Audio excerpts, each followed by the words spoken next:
नमस्कार दोस्तों, मैं आपका गाइड ओजांग शुक्ला। आज मैं आप सभी के सामने एक बहुत ही विस्फोटक, बहुत चिंगारी वाली खबर लेकर आया हूं, जिसकी सुगबुगाहट बहुत लंबे समय से हो रही थी, खासतौर पे तब से जब से जेन जी ने नेपाल में प्रदर्शन किया और वहां बड़े पैमाने पर हिंसा हुई। आज स्वागत है इस एनालिसिस में, जहां मैं आपके दिमाग में उमड़ते हुए एक एक प्रश्न का जवाब देने जा रहा हूं। तो सवाल है कि लद्दाख में बहुत तेजी से हिंसा आगे बढ़ चुकी है, आगजनी हुई है और वहां पर इसका नाम दिया गया है जेन जी क्रांति।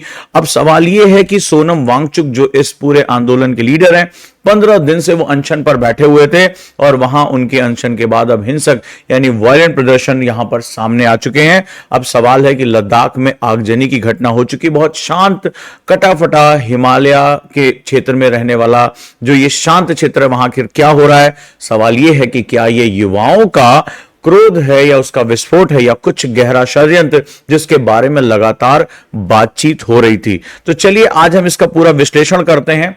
क्यों जल रहा है लद्दाख और समस्या की जड़ें क्या हैं, इस बात को समझने और जानने का हम प्रयास करते हैं। तो दोस्तों, इस समस्या को समझने के लिए हम समझते हैं कि जब 2019 की बात हो रही है, जम्मू कश्मीर से इसको अलग किया गया था, वहां पर बहुत से बिल्कुल अलग कल्चर है, अलग यहां पे डेमोग्राफी है जो कश्मीर से बिल्कुल अलग होती है, और वहां पर लद्दाख को अलग कर दिया गया। तो दोनों को यूनियन टेरिटरी में बांट दिया गया, जहां आगे चलकर सुप्रीम कोर्ट के जजमेंट के बाद से कश्मीर में चुनाव हुए और अब वहां पर स्थितियां बदल रही। लद्दाख लगातार मांग करता चला है कि हमें भी पूर्ण राज्य का दर्जा दिया जाए ताकि हम भी अपने विकास की दास्तां को लिख सकें। खैर, जो भी हो, हम बात आगे बढ़ाते हैं और समझते हैं कि छठी अनुसूची यानी 6 शेड्यूल क्या कहता है कि चूंकि लद्दाख एक खास तरह का आदिवासी समुदाय के रूप में जाना जाता है, अलग तरह का ट्राइब है, तो आदिवासी संरक्षण के लिए संविधान की छठी अनुसूची को लागू करने की मांग हो रही है, जो नॉर्थ ईस्ट के कई हिस्सों में हमें देखने को मिलती है। लेकिन जो सबसे इंपॉर्टेंट है वो है युवा असंतोष, यानी जो जेन जी जिसे कहा जा रहा है, जो शब्द नेपाल की क्रांति के बाद बहुत ज्यादा चर्चा में आया है, वो लगातार जो है यहां पर बना हुआ है और नई पीढ़ी की जागरूकता यहां हमारे सामने आ रही है। तो अब यहां पर बहुत पेच दिखाई पड़ रहे हैं, क्योंकि भारत में भी विपक्षी पार्टी के कोई बड़े नेता बार बार युवाओं को इस बारे में बात कर रहे थे कि जेन जी को आंदोलन करने की आवश्यकता है। तो क्या यह विदेशी षड्यंत्र है या ये युवाओं का आकस्मिक गुस्सा? इस चीज की हम जांच पड़ताल करते हैं और समझते हैं कि आखिर ये इशू क्या हो रहा है। चलिए बात करते हैं सोनम वांगचुक की, हीरो या विलन, ये क्वेश्चन हमारे सामने रहेगा। सोनम वांगचुक लंबे समय से पर्यावरण के मुद्दों पर बहुत मुखर बोलते रहे। कहा जाता है 3 इडियट्स में जो फुनसुक वांगडू का कैरेक्टर था वो इनसे बहुत प्रभावित रहा। ये वैज्ञानिक सोच के व्यक्ति हैं और युवाओं के बीच में इनका अच्छा खासा जो है एक प्रभाव बना हुआ है, और ये शिक्षाविद यानी टीचर से जो है वो कार्यकर्ता यानी कि जो एक्टिविस्ट के रूप में ये जाने गए। 15 दिन के अनशन पर बैठे और यहां से हिंसा की वापसी होती है और ये कहते हैं कि मुझे बहुत दुख हुआ, क्योंकि अहिंसक आंदोलन के लिए जाने जाते हैं, कि लेह में तोड़फोड़ हुई है, ये युवाओं का गुस्सा था, ये एक जेन जी क्रांति है और वांगचुक इसके बारे में बात करते हैं।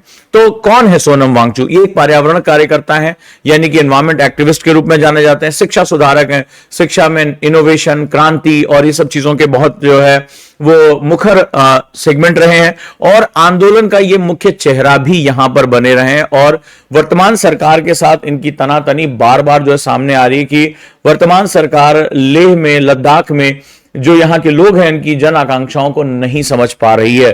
तो दोस्तों, ये वो व्यक्ति हैं जो लोगों को आंदोलित कर रहे हैं, लोगों को जो है वो एक ताकत दे रहे हैं, और इनकी छवि बहुत साफ सुथरे व्यक्ति की है, जमीन से जुड़े व्यक्ति की है, यह समझना बहुत जरूरी है। और हमारे मन को प्रेरित करने के लिए हमेशा एक शिक्षक की जरूरत पड़ती है। कहते हैं शिक्षक साधारण नहीं होता है, और नो डाउट कि लेह लद्दाख में विकास की जो यात्रा है वो अभी बहुत पीछे है। हम आगे बढ़ते हैं और समझते हैं कि मैं आपका गाइड ओजांग गुरुकुलम के माध्यम से मैं एक पर्सनल मेंटरशिप प्रोग्राम बहुत ही प्रसिद्धि के साथ आगे बढ़ रहा है कि अब कोचिंग नहीं, पर्सनल केयर चाहिए। चाहे आपका टाइम मैनेजमेंट हो, चाहे आपका माइंड मैनेजमेंट हो, मेडिटेशन हो, आपकी आंसर राइटिंग हो, आपके क्वेश्चन लगाने हो, अगर आप चाहते हैं कि कोई आपकी पर्सनल केयर करे, आपको दिन में कॉल करके पूछे, वीडियो काउंसलिंग आपसे बात करे, आपका टाइम टेबल सेट करे, आपके टारगेट पूरे कराए और ऐसा करते हुए आप किसी भी कठिन से कठिन लक्ष्य को आसानी से प्राप्त कर सकते हैं। तो मेरे साथ जुड़े रहिए, जो स्क्रीन पर नंबर उस पर कॉल करिए और निश्चित रूप से आप पर्सनल मेंटरशिप के माध्यम से अपनी पढ़ाई को बहुत ऊंचाई पे लेके जा सकते हैं। मेरे साथ आप आंसर राइटिंग सीख सकते हैं, टाइम मैनेजमेंट सीख सकते हैं, आप नोट्स बनाना सीख सकते हैं, माइंड मैनेजमेंट, हेल्थ मैनेजमेंट, ये सारी चीजें जो आज आपको लगभग बहुत कठिन या असंभव लग रही, वो सब कुछ यहां पर कर सकते हैं। आगे बढ़ते हैं। क्या हिंसा ही एकमात्र रास्ता रहा है? क्या वायलेंस ही हमारे देश में, जहां गांधी की धरती, बुद्ध की धरती, महावीर की धरती, तो समझते हैं कि 10 दिसंबर को 35 दिन का अनशन शुरू हुआ और शुरुआत में केवल 15 लोग इसमें शामिल हुए। धीरे धीरे 2 प्रदर्शनकारियों की जो हालत बिगड़ी उनकी, और सरकार ने कोई सुध नहीं ली, अस्पताल में भर्ती किए गए। बुधवार तक का समय आते आते बीजेपी कार्यालय में आग लगा दी गई है, पुलिस से झड़प हुई और वांगचुंग का अनशन समाप्त अचानक से हो गया। यहां पर माना जाता है कि वो करा भी दिया गया। और सबसे महत्वपूर्ण बात है कि बीजेपी कार्यालय में आग लगा दी गई और धीरे धीरे हिंसा भड़कती चली जा रही है। और तुरंत ही जो है 6 अक्टूबर को दिन रखा गया है। सरकार की तरफ से प्रस्ताव आया है कि गृह मंत्रालय के साथ बातचीत होगी और वो युवाओं के गुस्से को आगे बढ़ने नहीं देना चाहती। उच्च स्तरीय स्तर पर सरकार गंभीर है बातचीत करने के लिए, क्योंकि ये देखा गया है कि भारत में विदेशी शक्तियां और कई पार्टीज भी हैं, वो जनजी आंदोलन का बार बार आह्वान कर रही हैं और भारत को किसी भी तरीके से उपद्रव या हिंसा में झोंकने की एक तैयारी चल रही है। और ये बात बहुत महत्वपूर्ण है और सरकार को इस पर और तेजी से एक्शन लेना चाहिए, इस विषय पर और गहरी बातचीत करनी चाहिए। अब सवाल है जेंजी का मनोविज्ञान क्या है? ये क्रोध की तरफ जा रहा है, जैसा हमने देखा बांग्लादेश में, जैसे हमने देखा नेपाल में कि रेप्लिकेशन हुए, जहां पर एग्रेशन हुआ, हिंसा हुई। लेकिन सवाल उसके बाद क्या हुआ? जोश तो था, न्याय की मांग भी थी, लेकिन शासन और प्रशासन क्या एनार्की में छोड़ा जा सकता है? तो सवाल यह है कि ये जेंजी क्या चाह रहा है? तत्काल, क्विक, इसको जस्टिस चाहिए, धैर्य नहीं रख सकते हैं ये, और तुरंत जो है वो राजनीति में परिवर्तन चाहिए। सोशल मीडिया के मास्टर हैं, तेजी से जो है ये चीजें आगे बढ़ रही हैं, ये सही भी है। लेकिन सवाल ये है कि क्या इस जोश से, इस उबाल से, क्या सत्ता और शासन क्या ऐसे लोगों के हाथ में नहीं चला जा सकता है जो इसका दुरुपयोग करे? बांग्लादेश बेस्ट एग्जांपल है, जहां पर आज भी अंतरिम सरकार है, जहां पर कोई भी अभी तक जो चुनाव नहीं हो पाए। और एक इसके बाद क्या हो रहा है, आप देख रहे हैं कि पाकिस्तान धीरे धीरे वहां पर अपना पैर जमाता चला जा रहा है। और जो भारत के साथ एक मजबूत संबंध थे, जो सेकुलर कंट्री थी, वो कंट्री आज एक डिसोरिएंटेड होकर अपने फाउंडिंग फादर जो मुजीबुर रहमान है, उनकी भी मूर्तियां तोड़ उनके धरोहर को नष्ट कर रही है। ये बहुत ही गलत तरीके से चीजें हो रही हैं। आगे बात करें, डिजिटल एक्टिविज्म एक नया वर्ड आया और इसमें फॉरेन कंट्रीज का जो है बहुत बड़ा एक माना जाता है कि इनका एक हाथ रहता है। तो सोशल मीडिया के जल्दी ये संगठित हो जाते हैं और तत्काल प्रभाव, वायरल कैंपेन्स पे ये बातचीत करते हैं, और इससे जो विदेश में बैठी हुई कंपनीज हैं जिनका ये सोशल मीडिया प्लेटफॉर्म, उनको बहुत जल्दी फायदा मिलता है। सबसे बड़ी बात है जो यहां पर देखा जा रहा है, भारत के लिए स्पष्ट है। देखिए, हमें यह समझना पड़ेगा कि लद्दाख और लेह एक खास कल्चर है, बहुत विशिष्ट कल्चर है, और वो किसी को भी ऐसे सेगमेंट में अपनी सांस्कृतिक पहचान को प्रिजर्व करने का पूरा हक है। तो कई बार ऐसा देखा जाता है कि इन लोगों को वो हक नहीं मिल पा रहा है जो इन्हें वो हक मिलना चाहिए। और साथ ही साथ डेवलपमेंट प्रोजेक्ट्स धीरे पहुंच रहे हैं, जितनी तेजी से रोजगार के अवसर नहीं क्रिएट हो, तो युवाओं को अपने आर्थिक भविष्य की चिंता बनी हुई है। तो नो डाउट सरकार को इस पर ध्यान देना चाहिए, और सरकार को इस बात को और गहरा होने से रोकने से पहले सरकार को आगे बढ़ जाना चाहिए कि इस पर काम करे। अब हम बात करते हैं प्रशासन की क्या, एडमिनिस्ट्रेशन की क्या रणनीति है? दमन करें, यानी इसको दबाएं, या इसके सॉल्यूशन की तरफ जाएं?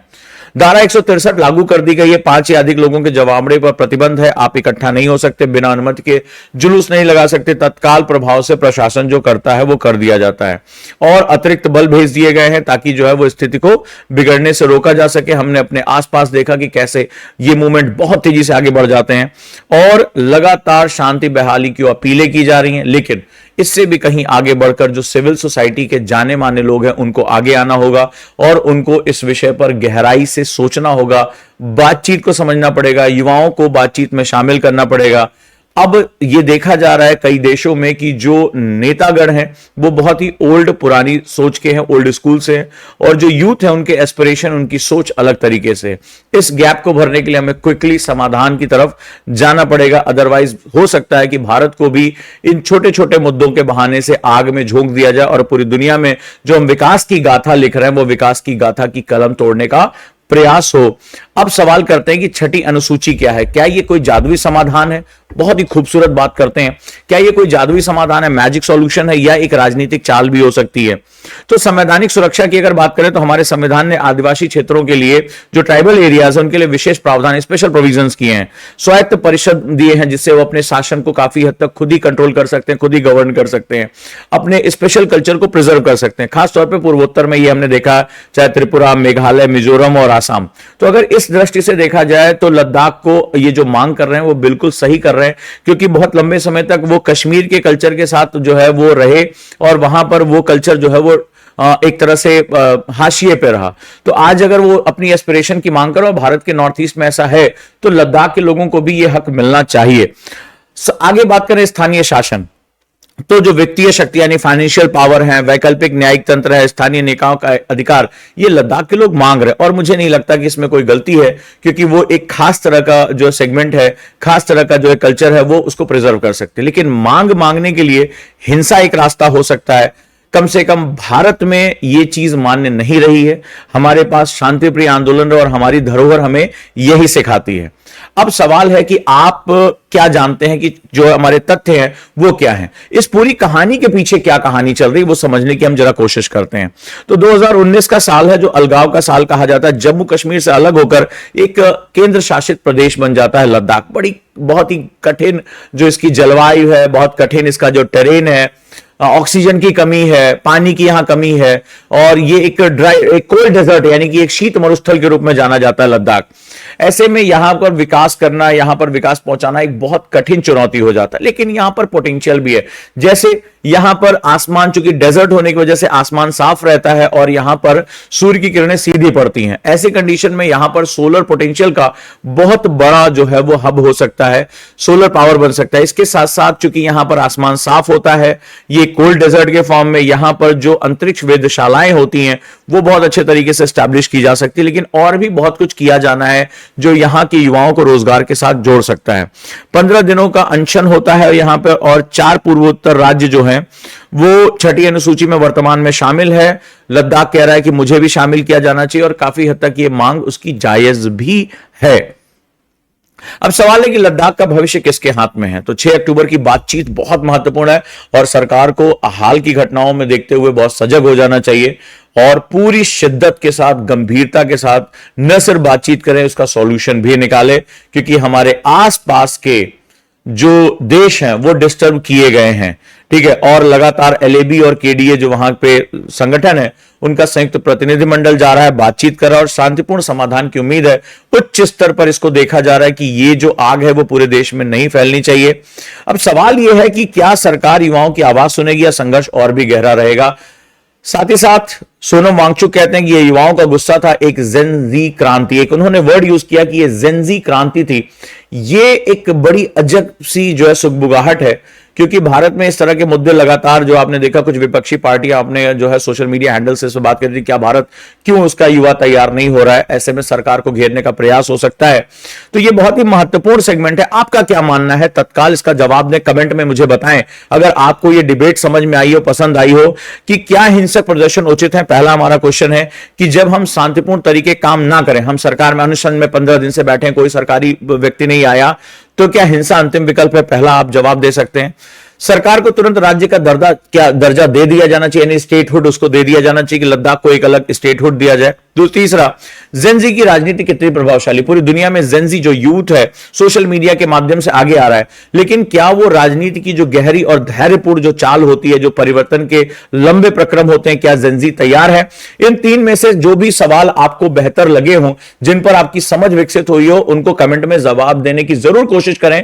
आपके प्रश्नों के जवाब देने से मुझे इस बात की उम्मीद होगी कि आपको यह डिबेट पसंद आई है, ये गहरी जो सोच है, जो क्विक एक सोच है वो पसंद आई है। खबरों पे आपका एक बहुत अच्छा ओरिएंटेशन है, मुझे हमेशा यहां से उम्मीद रहेगी और मैं उम्मीद करूंगा कि गुरुकुलम में 0 to हीरो आफ्टर 12 बैच यानी 12वीं के बाद अगर आप आईएएस की तैयारी करना चाहते हैं, स्वागत है मेरे साथ, जहां पर मैं आपको 29 सितंबर से मैं कॉन्सेप्टर का फर्स्ट फेज शुरू कर रहा हूं, जहां पर मैं आपके कॉन्सेप्ट को बिल्डअप करने जा रहा हूं। आपका गाइड उजांग, मेरे साथ जुड़े रहिए, चैनल को सब्सक्राइब करिए, वीडियो को लाइक करिए और अच्छा लगा हो तो इस सफर को हम लोग आगे भी चलाते हैं। धन्यवाद, आप सभी का बहुत बहुत धन्यवाद।